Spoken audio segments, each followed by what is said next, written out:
ശ്രീമന്നാരായണീയം ദശകമെന്ന് Bhagwan മഹിമാനു Varnan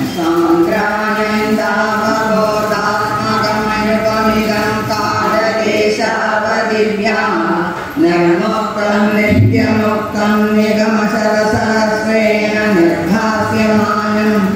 അസ്പഷ്ടം ദൃഷ്ടമാത്രേ പുനരുപുരുഷാത്മകം